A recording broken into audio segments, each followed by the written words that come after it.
आजच्या दिवसातली आणखी एक महत्त्वाची घटना म्हणजे छत्रपती संभाजीनगरमध्ये वंचित बहुजन आघाडीच्या वतीनं आरएसएस कार्यालयावर मोर्चा काढण्यात आला।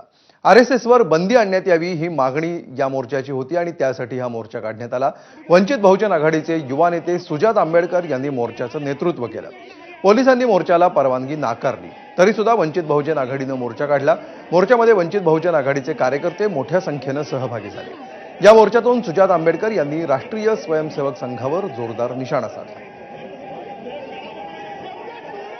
कि हमको बहुत लोग आके नाम रखते हैं, बी टीम बोलते हैं, अलग अलग चीजें बोलते हैं, लेकिन ये आप सबका काम है, ये आप सबकी जिम्मेदारी है कि हर आदमी तक पहुंचना, हर आखिरी आदमी तक पहुंचना और उनको पूछना कि वंचित बहुजन आघाड़ी ने आरएसएस के कार्यालय पे मोर्चा निकाला है, तेरे में है हिम्मत, तुम्हें है ताकत, अगर दम है तो शामिल होके दिखाओ। तर वंचित बहुजन आघाडीचा मोर्चा म्हणजे स्टंटबाजी असल्याचा हल्लाबोल संघ स्वयंसेवक सागर शिंदे यांनी केलाय।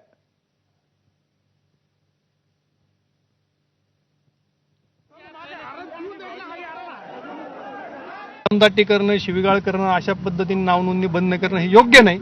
तरी सुद्धा आमच्या त्या विषयामध्ये फार काही अग्रेसिव्हली तक्रार नव्हती, परंतु पोलिसांनी सुमोटो गुन्हा दाखल केला।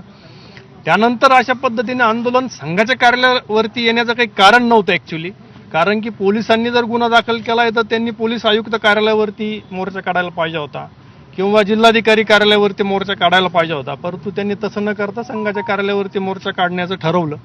आम्हाला असं वाटतं याच्यामधनं एक प्रकारे राजकीय स्टंट करण्याचं हे सगळं नियोजन काही जणांचं आहे, निवडणुकीच्या पार्श्वभूमीवर असू शकतं।